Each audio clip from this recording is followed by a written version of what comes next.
Hello, welcome back to Erica's Welsh Garden. Thank you so much for joining me today. Today is Friday the 26th of February and considering it's such a beautiful day today, I'm getting blinded on this side of the face by the sun. It's absolutely beautiful. I decided that it would be a great idea to come down the allotment and get my first lot of tomato seeds sown. With tomato seeds, I find that it's very easy to get carried away and sow hundreds of seeds. And with tomatoes, they grow fairly quickly and they need potting on quite quickly. If you grow them inside at this time of year, they absolutely grow like crazy.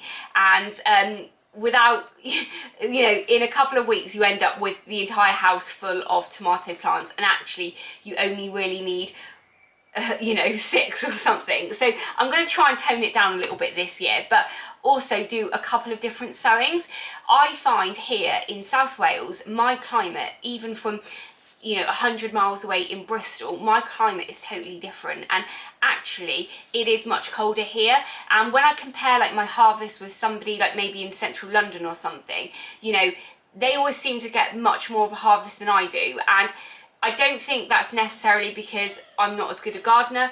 Obviously the climate is a big thing, so I do try, if I can, to get some tomato plants or some tomato seeds sown in February if I can, because it means that they have a really good chance of getting quite big. And as soon as that kind of last frost day is done, which is maybe the end of May, early June, I can actually just get these in the ground and they will just fly and grow really quickly. So for me, this is the perfect time to actually grow some tomato seeds. And actually one year I started my tomatoes off in February the 9th, I think it was, and that was the best year. So depending on where you are in the UK, I really think does depend on when you're going to sow your tomato seeds. But today I'm going to just keep it quite simple. I've got a tray here, and I've got some pots here full of compost already, and I've got 3 varieties, but one of the varieties I've got saved seed,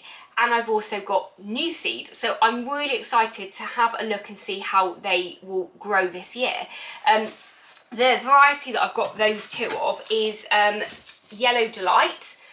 This is the Yellow Delight. I think I've only ever grown this variety because it came free with the magazine, but it's Yellow Delight, and I find them so tasty. They're like a little plum tomato that is yellow, and yeah, family favourite, and they grow really easily. But in 2019 I saved some seeds, as you can see here, and I think it will be so interesting to see, which ones germinate quickest, which ones grow stronger plants, and which ones give the best, the most amount of fruit. So these are going to be the first ones that I'm putting in today. Let me know if anyone's ever done a similar experiment to this, because it'd be quite interesting to know how they got on, which ones did grow better. So with the Yellow Delight tomatoes, I saved them by using the fermentation method. So there you go. I just put them in a jam jar of water, let them go a bit funky, and then I dried out the seeds that had fallen to the bottom.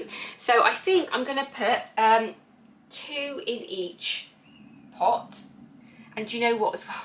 I've come to the allotment today without any seed labels or anything. So what I've done is I've got 2 different coloured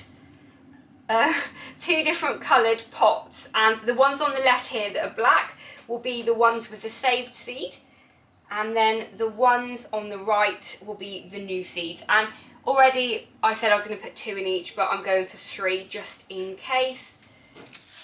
And since these seeds came free with a magazine, I am sure there's probably some of you watching this now that have grown these in the past, so you'll have to let me know what you think of them. Proper firm favourite in our household for sure.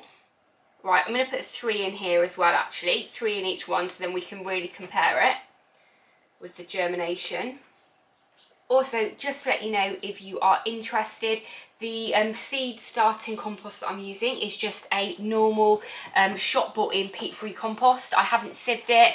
It's not, particularly designed for sowing seeds, but I find that because I'm completely peat-free as a gardener, getting peat-free seed starting compost is a bit of, you can't really get it, and I don't have time to sieve the compost. So, well, it's not necessarily about I don't have time to sieve the compost. I'm just, yeah, it's just something that I don't do.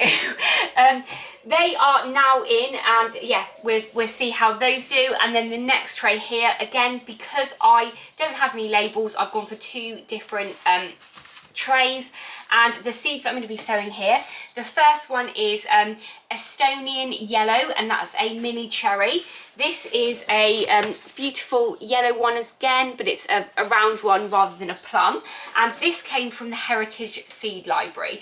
If you're not aware, the Heritage Seed Library is a charity that look after kind of these old varieties of seeds, and they make sure that they they don't get lost, and we can keep a real diverse number of seeds out there. I will put a link to their website down below in the description, because you need to be a member of the Heritage Seed Library to actually get the seeds. But like once a year they send you an amazing catalogue. So this one here is the Estonian yellow mini cherry, and I've not grown this one before, and it's an indeterminate cordon type 1, and the donor obtained the seed from an elderly Russian lady at the covered market outside Tallinn, Estonia. So it's really interesting to hear, where the seeds came from as well. So we're going to be putting some of these in, but I don't know too much about them. So it'd be really interesting to see how these ones grow over the season as well.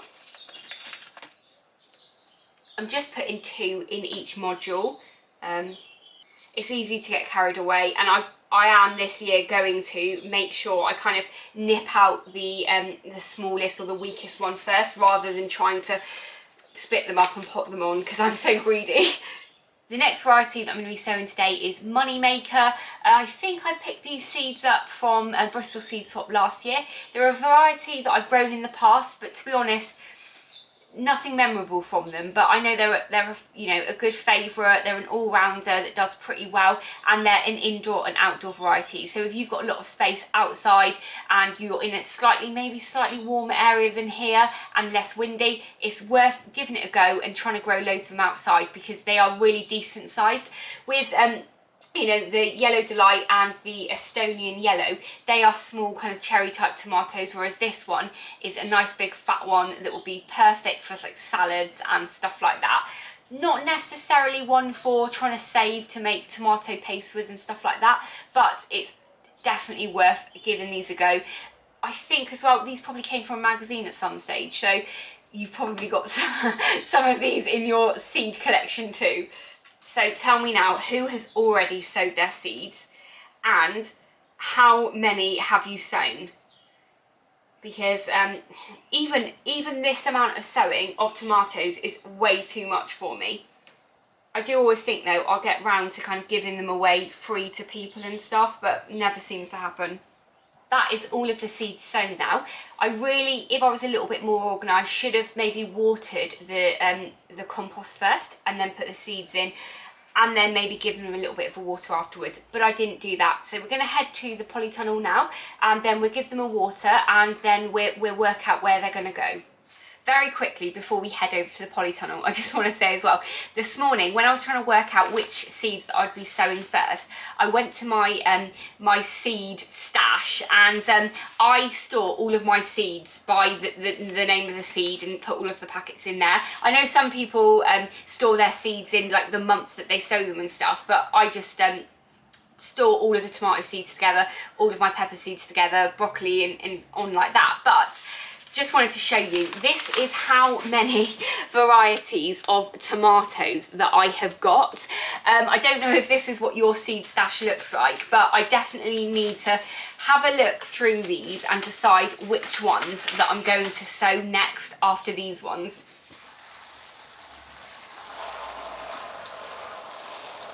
So I was about to water the carrots and my onions in the Polytunnel, but unfortunately the water butt's empty, so I'm going to let it fill up, and then the water can warm up over the next 24 hours and then I use it, because the water that I'm putting in there now is coming straight from our water collection area at the allotment, we've got about 5 IBCs with a roof on and guttering, so it's probably quite cold out there, so I'll leave it 24 hours before I use that water to water the other stuff, but nothing's too dry.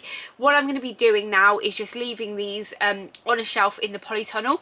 I have probably only ever really sown tomato seeds at home on my windowsill, but to be honest, I don't really have the time for that this year. I don't have the room. I've got a 3-year-old. She will get one of these pots and fling it around the room and tread it into the carpet, and that will give me a job that I just do not have time for. So I think now that it's very warm in here now, I'm not exactly sure of the temperature, but I'm only going to be leaving these in this environment to germinate. Also, at the moment, the trays that I've got them in have holes in the bottom. So tomorrow, when I bring my labels, I will put these in a better kind of tray, so that if I do water them, you can leave a little bit of water in the reservoir below and they won't dry out. Because with the polytunnel now, you can have really hot days, really cold days, and it's very easy when you've got a polytunnel or a greenhouse that you can just leave them in, and within 24 hours you've lost all of your seedlings because it's got too dry or too hot. So definitely needs a lot more keeping eye on down at the at the allotment rather than at home. But that's what I'm going to do this year, and hopefully it's going to work.